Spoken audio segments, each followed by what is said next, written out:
A completely black screen with no visible content, text, or imagery.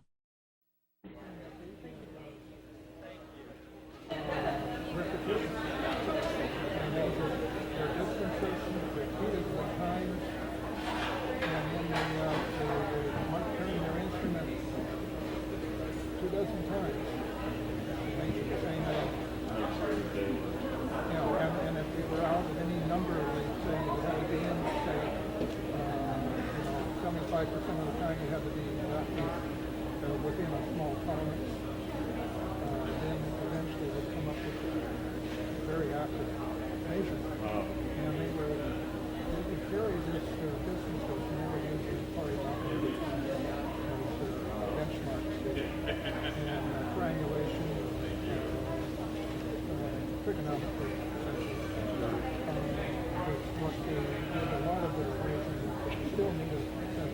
A person wearing a wide-brimmed hat and dark jacket stands at a podium holding a microphone. Another person in a red garment stands nearby. Large text banners with government agency names are visible behind them.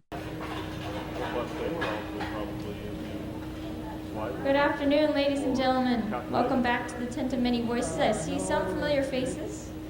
Who here has not been in the Tent of Many Voices yet? Oh, good. A few newbies. Good. Well, I want to welcome you here. We've been traveling for a couple of years just to see you. Actually, we came for the ocean. Don't tell. Sorry. But we have been traveling for 2 years along the Lewis and Clark Trail, stopping in every other city or so, or town like this one, and bringing presenters from all over the country and all over your community to share their perspective of something related to the Lewis and Clark expedition, the cultures they met and saw along the way.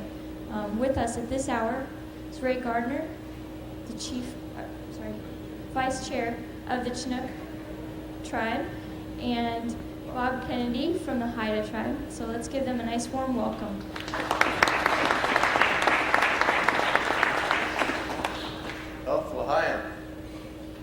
I'd like to take this opportunity to welcome all of you to Chinook country. And I always have the need to point that out as for thousands of years we have been here. A person wearing a woven cone-shaped hat, red vest with beaded details, and dark clothing stands on a small stage holding a long wooden staff or pole, facing left in profile. We're still here. We have not gone away. And I can't understand why, as such a beautiful day like today, the Lewis and Clark had problems 200 years ago. So it took them 200 years to make it back. We'll see if they can keep their canoes upright this time around. I have my doubts. I'd like to point out, before we get started, since we're going to be talking about trade, this paddle. The Chinooks are the only ones to have a paddle that's designed like this. This is made out of... A person in a red beaded vest and tall woven hat holds a long wooden staff while standing on a stage. Another person in dark clothing and a hat stands nearby. Text on the backdrop lists various U.S. government departments and agencies. Oregon ash for strength. Can anybody tell me why this design might be this way? Okay, hearing no answers. The reason for the design of this paddle was we use these paddles in the river. As you well know, there's always rocks and roots when you get into the shallow water. And if you have a point on your paddle, it's almost impossible to hook onto something and pull yourself through. That's one of the reasons for this design. The other reason for this design is to harvest wapato roots. A person stands on a stage wearing a woven cone-shaped hat, a red vest with white buttons over a black jacket, and a beaded necklace. They hold up a large piece of paper or cloth.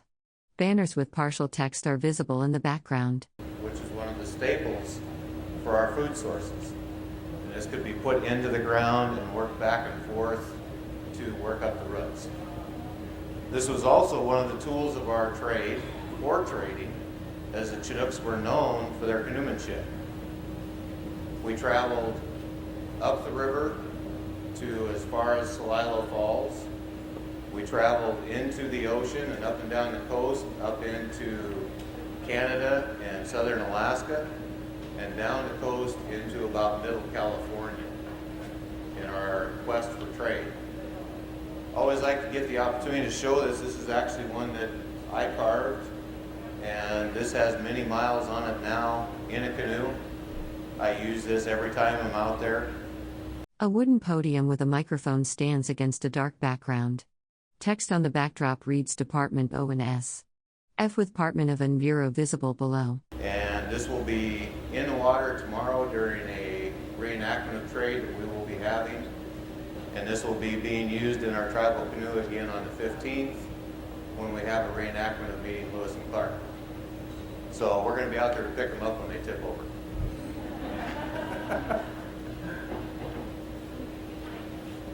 With that, one of the tribes that we did historically trade with was the Haida tribe. We interacted with each other not only off the coast, but also in our own area. Now, Bob being a Haida, I always have to put this out first before he gets a chance, which is why I always get to talk first. The reason they weren't down here more often is because they were afraid of the Chinooks. With that, I'll let Bob talk. Not true. Greetings, I'm a member of the Haida tribe. Our presentation again is pre-Lewis and Clark trade. I'd like to take you back about 300 years to the great trading nations up and down the northwest coast. The Haida, the Chinook, every tribe had a tremendous trading network going on. As a matter of fact, we were standing on one of the, very close to one of the trading trails. There was a lot of wealth on the northwest coast. A lot of wealth in food, a lot of wealth in wood, a lot of wealth in trade goods, pre-contact trade goods. Abalone came up north. Cedar went down south. Dentalium went further inland, went from the shore as far in as the Anasazi. They found dentalium, a species that's only found in the waters off of Vancouver Island. They found those in Anasazi ruins down in New Mexico, Colorado, Arizona. So there was a tremendous trade network going on. So you usually hear about the trade from the white guys' standpoint. You hear how they came in and started trading. They did not come in and start trading. The trading was going on all along. Like I say, the abalone was coming up from California. The Haida, the tribe that I am, were on what you call the Queen Charlotte Islands, what I call Haida Gwaii. We were in 70-foot long canoes, ocean-going canoes. We were canoe culture. We went. A person wearing glasses, a maroon beanie, and a brown jacket stands in profile against a dark background with partial text visible reading the Army of Energy and Bureau of. All the way down to what is now known as the Russian River. We sailed all the way out to the Aleutians. I have stories of us going to Hawaii. So we were very mobile. The whole northwest coast was a very, very mobile, very rich culture, rich economically. We would come, the Haida in particular, would come down to the mouth of the Columbia and would trade with the Chinook. The Chinook would take those goods and move them up the river. There was plenty of trade going on. It is one of the things that I like to point out. As Bob said, we did interact with each other a lot over time and for thousands of years. This isn't anything that happened just recently by any stretch of the imagination. One of the things about the Chinooks that they were known for was not only their canoemanship, but also the fact of their trade. They did control the trade on the Columbia River. Any trade goods that came down the river or any trade goods that went up the river went through the Chinook Nation. That was very important to the Chinooks to control that trade, because in controlling the trade that went up and down the river is what established their wealth.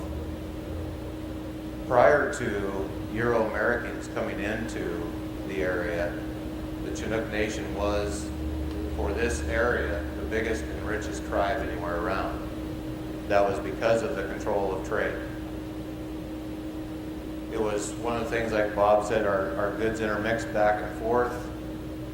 There was, you go further east, you go into the Mandan area, some of those areas over there, they were trade hubs that were more up into the plateaus.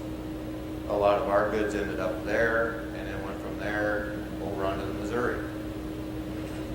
As time went on and trade language came into effect, which was the Chinook jargon. We were one of the few tribes that actually had two complete languages. We had Chinook Wawa, which is our traditional language, and we had Chinook jargon, which was our trade language. The reason we had the trade language was so we could control that trade. That trade language was comprised of not only our language, language of other tribes, and later even bits of Euro-American influence went into that. To show how far-reaching the impact of the trade that the Chinooks held on the Columbia River on areas in the Mississippi, Two people stand on a stage. The person on the left wears a conical woven hat, red jacket with white buttons, and beaded necklace. The person on the right wears a brown coat and dark hat with glasses. Text is visible on the backdrop behind them. there are tribes over there that know Chinook jargon. That's how far-reaching that trade language went, not counting the goods that we sent that way. So the Chinook jargon was a lingua franca of the Northwest Coast and most of the West. If there were any significant trading going on, they usually knew at least a few words of Chinook jargon. You have to remember there were over 500 nations on this continent pre-contact, and each and every one of them was basically divided with a language. So if they had a universal language like the Chinook jargon, they used it to trade in. And it's no accident that a trade language is known as Chinook jargon. The Chinooks were very good traders. They had been trading at the mouth of the Columbia and up the Columbia for thousands of years. So so we talked about the trade. We talked about the scope of the trade. You want to start talking about the details? Yes, one of the things that I'd like to kind of take us to is trade for tribes. When tribes got together and would trade with each other. We think of trade today, we look at the way things are, trade goes through commerce of all different stages, through ports, through different areas. Trade with the tribes was done person to person, family to family, tribe to tribe. Trade was a big thing in that time. Say a Haida canoe would have come down the coast. They would have stood off of the coast of the Great River, and they would have waited for the Chinooks to welcome them to come into our river. We would have done that, they would have come in, we would have invited them into one of our camps. Once they came into our camps, we would have looked to see what kind of goods did they have, to see if they had things that we wanted. They would look at what we had in exchange, and it would actually at some point become kind of a party atmosphere. The families would not only be trading back and forth, they would be sharing food, they would be sharing stories of their tribes, of their culture. And this trade might go on for days or sometimes even weeks until it was completed. It was a very intricate system of trade. But by the time they were all done, there would be a big feast, and everyone would go their own way, and everyone would be at least relatively happy with their trade. Yeah. There were on the West Coast, and especially in the Northwest Coast, status. Two people stand on a stage. The person on the left wears a red coat with white buttons, a black collar, and a woven cone-shaped hat. The person on the right wears a brown coat and a dark bowler hat with glasses. Prestige meant everything. On the northwest coast, almost from Tillamook Bay north, one of the more interesting statistics I've read is it only took 3 hours a day to survive, 3 hours of work a day to meet your minimum living requirements. The rest of the day was used to build culture, to tell stories, to do art, to do dancing. So as opposed to now, which is 8 hours to 12 hours to longer. So the culture was very intricate. Status, prestige meant everything. Everything was intertwined. The trading was intertwined with the status and the prestige. If you made a good trade, it was your status would go up. If you threw a good party during a trade, your status would go up. Trading was a social event. It wasn't an economic event. It was a social event to help meet your needs.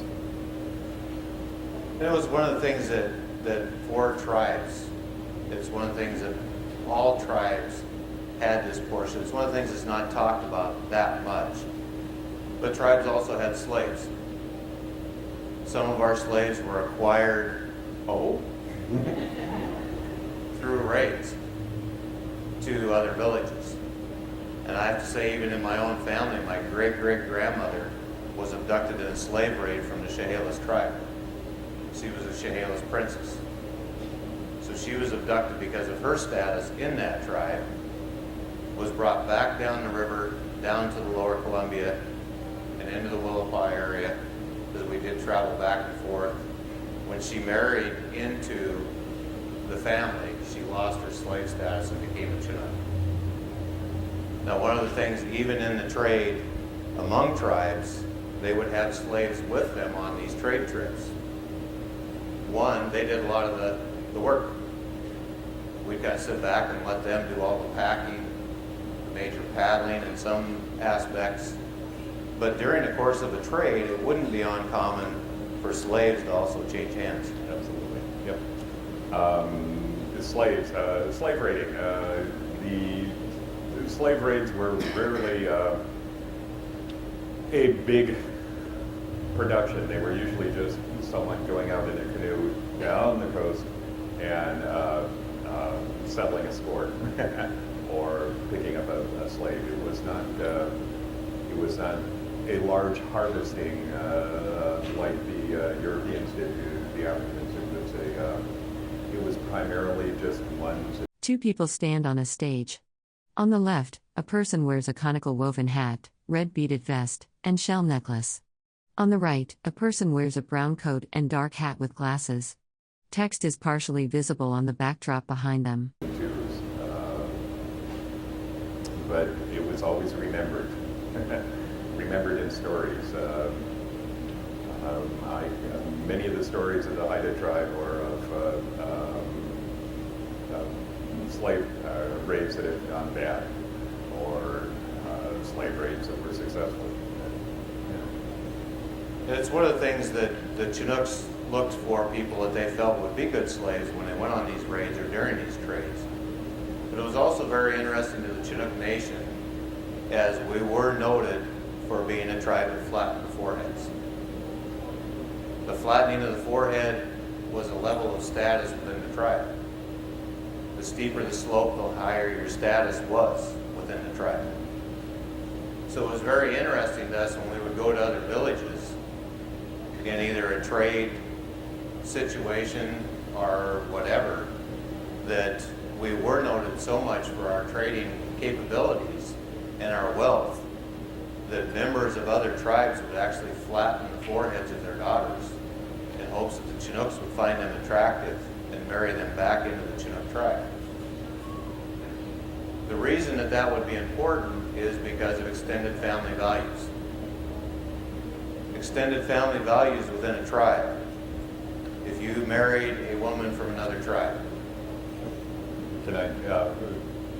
Must remember that Northwest Coast natives were matrilineal patriarchal. So, which means everything passed through the women, names, property. So when a marriage like that would take place, what would normally happen is the husband would go live with the wife's tribe for a year. During the course of that year, they would learn everything there was to learn of that tribe's culture, beliefs, how they raised their young. After that year, they would move back to the husband's tribe. During that year, it was the wife's responsibility to learn all of the cultures of that tribe. After the 2-year period, then the husband and wife would get together and they would decide which of those cultures, which of those values were the values that they wanted to raise their children in. Then they would move to that tribe. Whichever got there would be adopted into the other tribe. So we've talked about scope. We've talked about the social part of trading. We'll get down to some particulars. Again, trade had been going on for thousands of years, so there was a very set. Two people stand on a stage. On the left, a person wears a red jacket with white buttons, a black collar, and a woven cone-shaped hat. On the right, a person wears a brown coat and a dark hat with glasses. Text is partially visible in the background. Very boilerplate manner that trade would go on up and down the coast. You would, Ray alluded to it earlier, you would come down with your trade goods. You would stand off the village. You would wait to be invited on. You would, there would be songs sung, welcoming songs, trading songs. You would be carried back on up the beach, usually still in your canoe, and laid or set on the beach, and then you could get out of the canoe. That's for the higher status people. Then the trading would go on, and again, it was a social event. You would bring your trade goods out and set them down. One of the things that, had you been there during that time, you would have noticed different ways that people would have come in, even in their canoes. Now, as he was talking, once a tribe would be invited in, they could come up, they could bring their canoe up onto your beach. If they came in a friendly manner, coming in for trade, very often they would go ahead and come in and land bow first.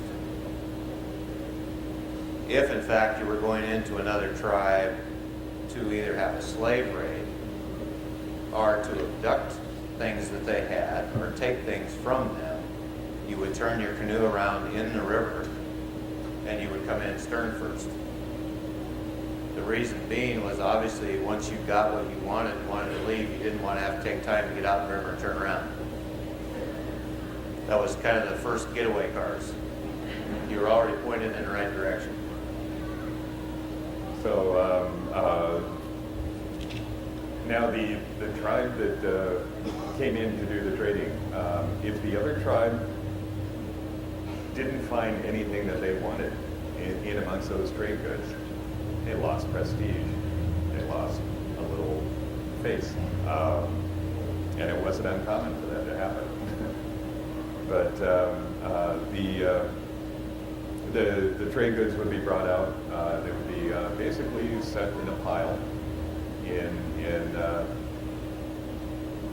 the center of the city or in the head in the leader's longhouse, and they would be set out. And they can take the trade goods. They were kind of freely distributed amongst the tribe. And if the tribe members were invited to handle. Two people stand on a stage. The person on the left wears a conical woven hat, a red jacket with white button details, and a beaded necklace. The person on the right wears a brown coat and dark hat with glasses. Check out the trade goods. They could take it back to their longhouse, their houses, and decide if they had anything of equal or greater value that they would back and show it to the people who brought it, and it would be up to them to decide whether they accepted that value, that product's value or not.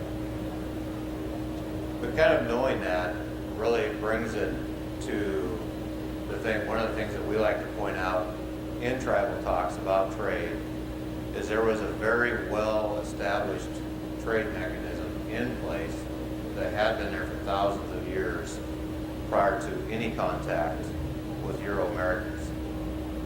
I'm going to go ahead and move us forward a little bit.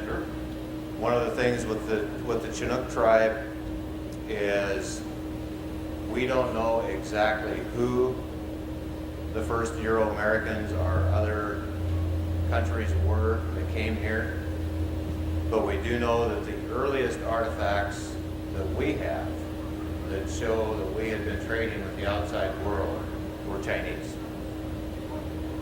So those are the oldest artifacts that we know of for trade. With that, I'd like to go ahead and jump ahead to 1792.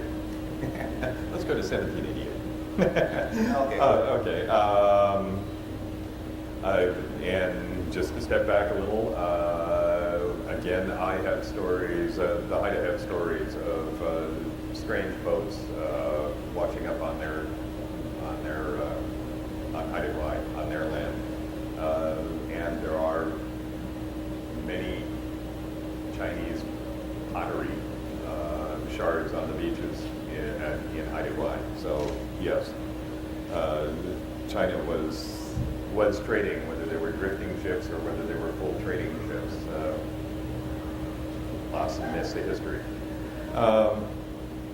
All right, so we've got the scope, we've got the society, that it was a social event, we've got practices, long-standing practices of trade. Let's jump to 1788.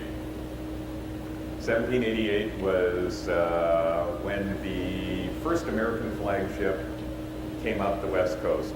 That was the Lady Washington and the Columbia Rediviva.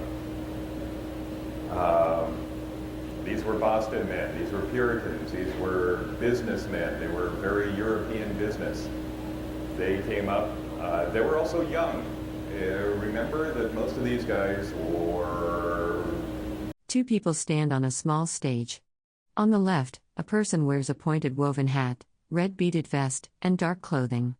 On the right, a person wears a brown coat and dark hat with glasses. Text is partially visible on a backdrop behind them. Below the age of 25, most of the crew members. And just to give you a little background on myself, not only am I a Haida, I am also a crew member of the tall ship Lady Washington, the reproduction, the Washington State tall ship. That's why I'm dressed in these clothes. The Lady Washington came up here specifically for the fur trade. They came up looking to get sea otter fur. Sea otter fur at that time, let's jump back another 20 years, back to Captain Cook. Captain Cook in his third voyage wintered over in Hawaii, came back onto the west coast. They had traded most of their trade goods in Hawaii. They came back up and they stayed a little late into the season. It was starting to get cold. They had traded all their clothes in Hawaii. They were getting cold. The Nutchinullet, the Nutkin gave Cook and his crew sea otter pelts, kind of the cast-offs of the tribe. Well, they Cook took these pelts because they were the only warm clothes they had, the only warm things that they had after trading everything in Hawaii. Took them across the Pacific and just by accident found out that they were very, very valuable in China and in Russia. In Russia, they stopped in Russia. They did some trading with the Russians. A Russian came aboard and said, "I'll give you $200 for the sea otter pelt." They were the journals say they were alive. and the sea otter pelts were alive. Imagine what it would be, the sea otter pelts would have been like after being on a boat for 6 months in a humid condition, being used as bedding by crew. So there were fleas and ticks and lice and all these wonderful things. But even at that, they were getting $200 a pelt. This is a time when you could buy a meal for 10 cents, a fairly good meal for 10 cents. So the crew members started stripping the boat of all the sea otter pelts that they could get. Cook held on to a few. They sailed into China. Cook mentioned them to the Chinese. The Chinese said, "Oh, we'll give you $600 for the pelts that you have." So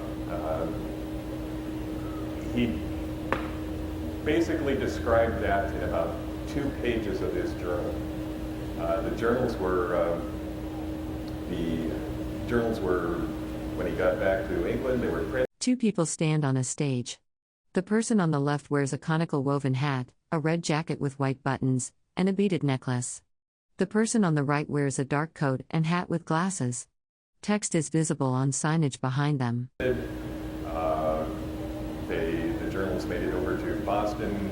5 guys in Boston started reading the journals. They saw the references to the incredible profits.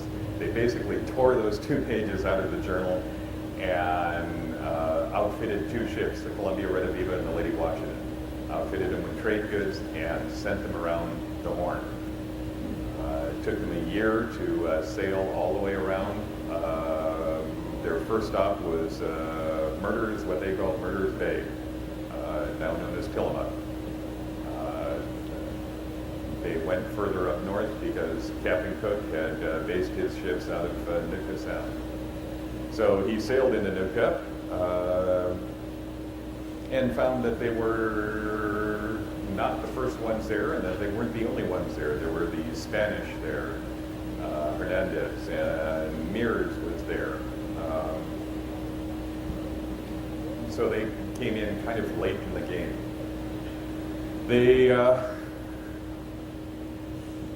And they were, like I say, they were Boston, European,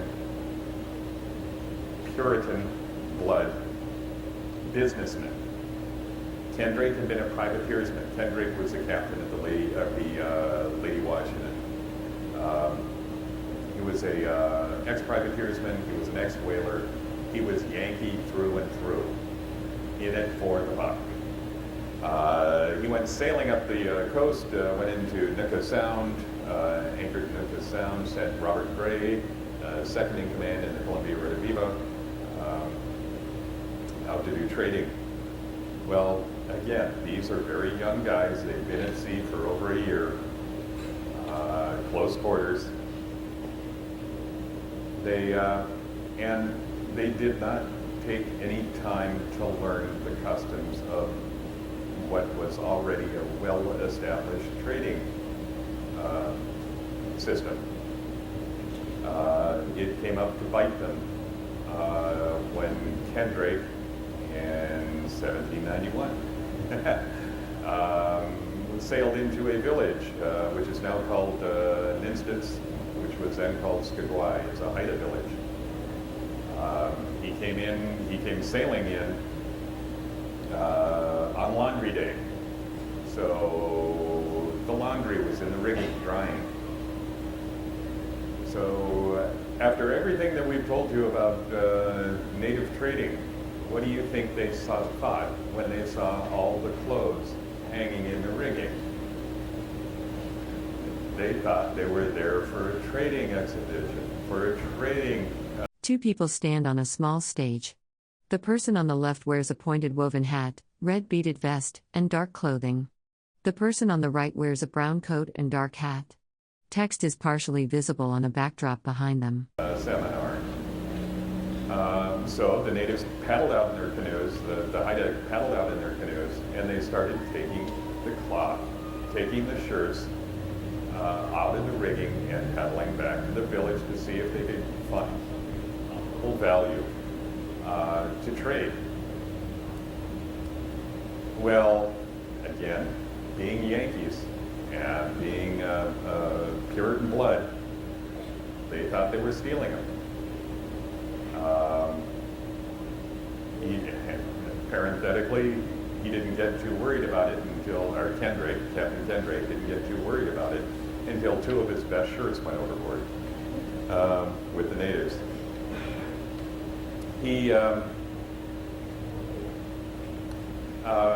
Kendrake went into a fit. He stormed into the center of Skagway. He abducted the Chief Koya, and one of the highborn, Skulganese, basically kidnapped him, brought them back on the boat, demanded that he get his shirts and all cloth back, lashed Skulganese and Koya to the gun carriages. He tarred them, and he cut their hair. And hair in a Northwest Coast native, and especially in the Haida, is very important. The only time you cut your hair is when you're in mourning, or if you're a slave. And prestige means everything to the Northwest Coast native. So, what would happen if, well, let's say Abraham Lincoln was abducted by someone, and he had his hair cut? There would be hecate. Well, I do have to give it to Kendrake, though. He could have held them ransom and demanded all the furs. He didn't. What he did was continue trading, but he continued trading at his prices, not at going prices. He let Skulganese and Koya go. They lost face. They were covered in tar and had short hair. They lost tremendous amounts of prestige. Kendrake sailed off fat, dumb, and happy. He sailed off with a ship full of sea otter fur. He came back a year later because he got such a good... 2 people stand on a stage. The person on the left wears a red beaded jacket, a conical woven hat, and beaded necklaces. The person on the right wears a brown coat and a dark hat with glasses. Text is partially visible in the background. Prices for the sea otter pelts. There were so many pelts, and the pelts that he got were such good quality that he came back. He was fat, dumb, and happy. Apparently he had been counting his chickens before they hatched, because as he sailed in either drunk or hungover. We're not quite, the logs are a little sketchy about the condition he was in.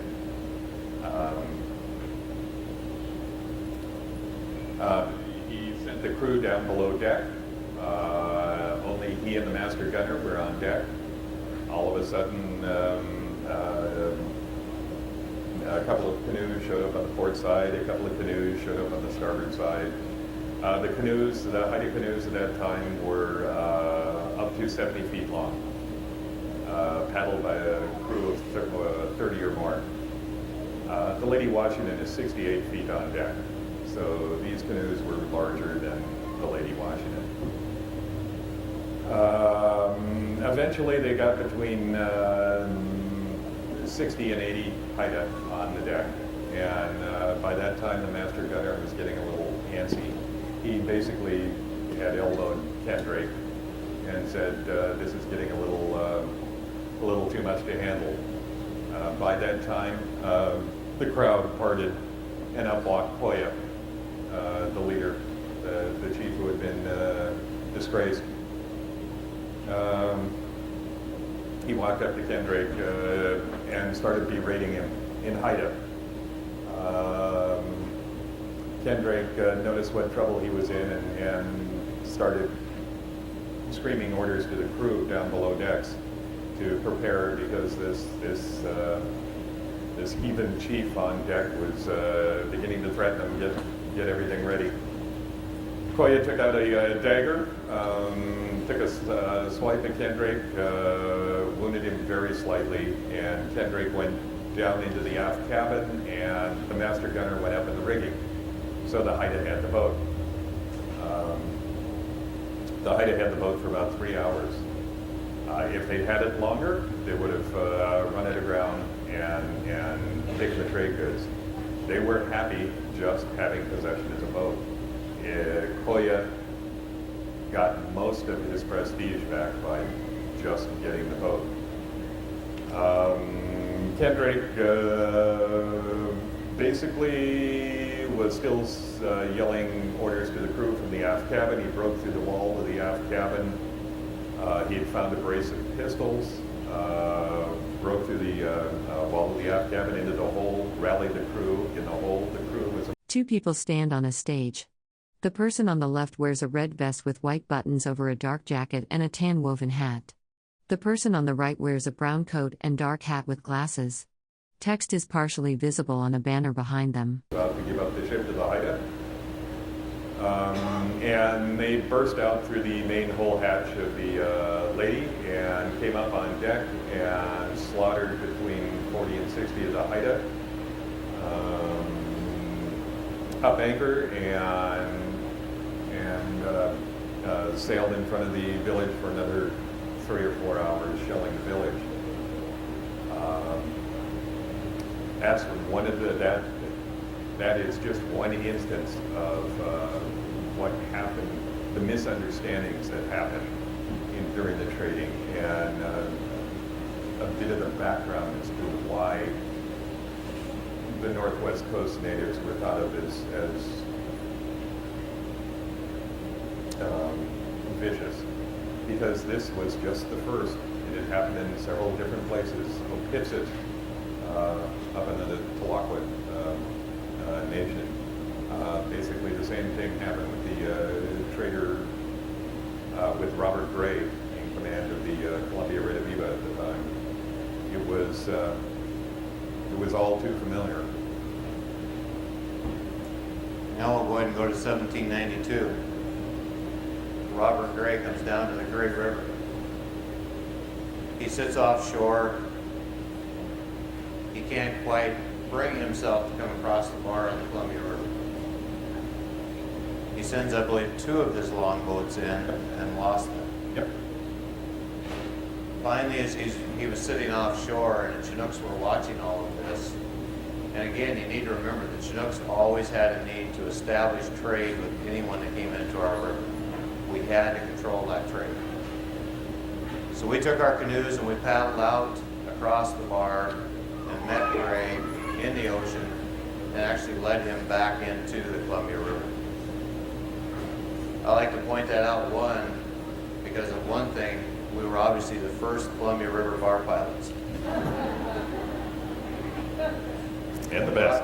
We brought them in. They came into Baker Bay.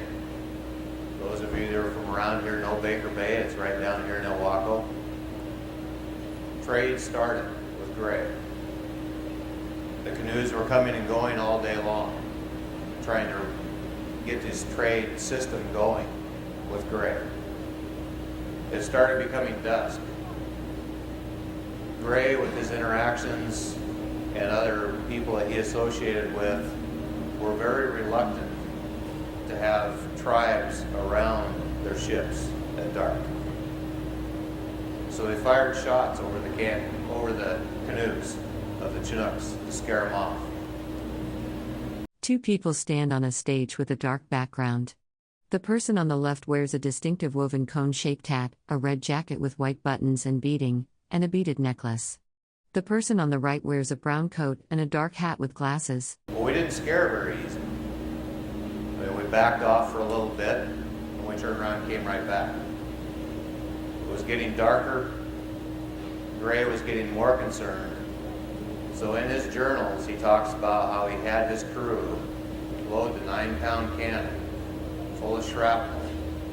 And when one of our large canoes with 20-plus people came alongside, he blew that canoe out of the water, killing everyone on board. I think that's an important piece of history for us to acknowledge that it took place. But I also think it's important because it shows the need for the Chinooks to control the trade on this river. Tribal culture. If you lose someone in your tribe, if you lose an elder in your tribe, everything ceases until you properly take care of your people. That's very important. But the need with this first major contact with Euro-Americans was so great to the Chinooks to control that trade that the very next morning, before they were even able to take care of their dead, they were back out establishing trade with Robert Gray. I think there's some real key lessons to be learned from that. One is to the importance of that trade, that the Chinooks knew they had to hold in this river and would not give up to anyone, even at the cost of their own tribal members. It also, in some respects, I think, points out the arrogance of the Euro-Americans that came into our country, did not take the time to learn our culture, and through their misunderstanding of us, instead of trying to figure out what we were about, who we were, why we were there, the easy way out for them was just to kill us. I think it set a very poor example of things as they moved forward in the establishment of trade with tribes, not only here but across the nation. The trading was very important on both sides. Both sides recognized how valuable the trade goods were.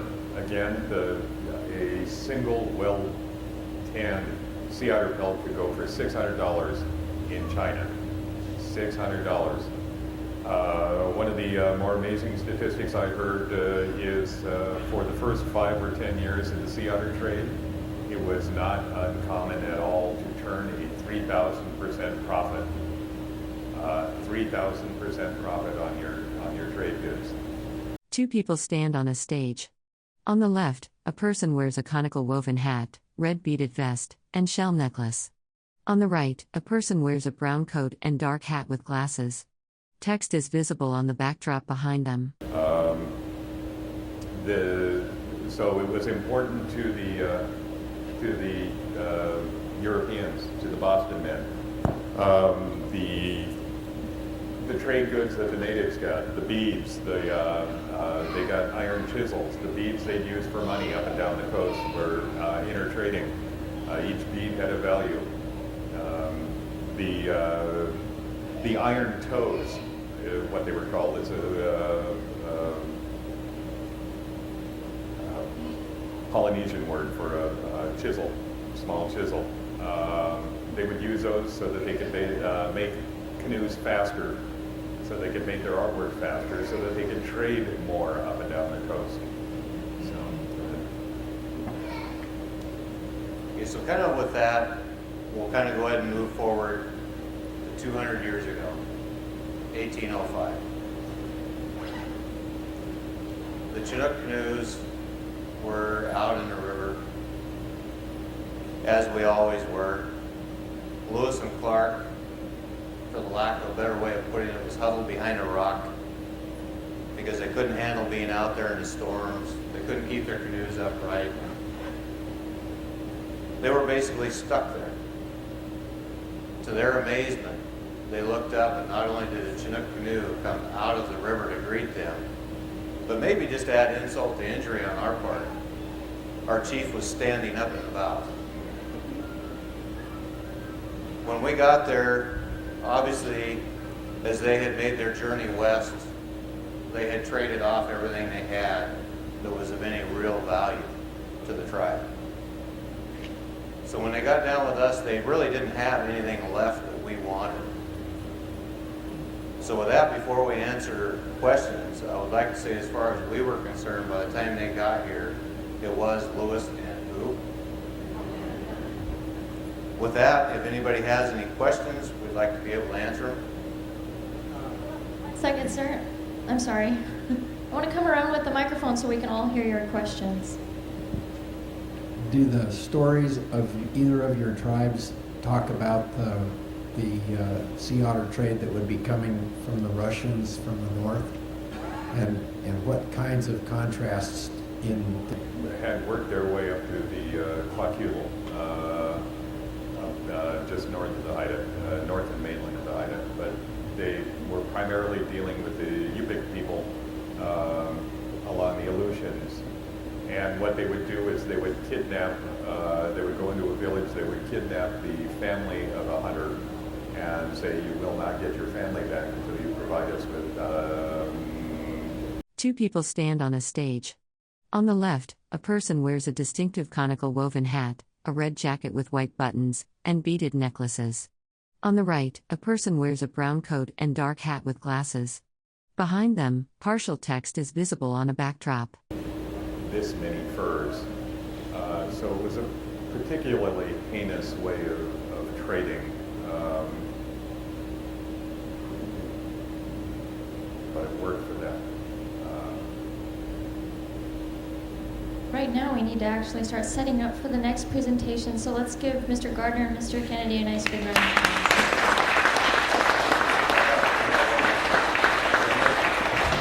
Quickly, and if I could, very quickly, as he has, anyone that would like to pick one of these up, if you've seen it out here, there's a longboat that would be exactly the same as the longboats that Robert Gray had when he came into Columbia. Tomorrow morning, down at Cape Disappointment in Baker Bay, we will have two of the longboats and a Chinook tribal nation canoe, and we will be having a reenactment of how trade would have gone on between Robert Gray and the Chinook tribe in 1792. Thank you. Thank you all for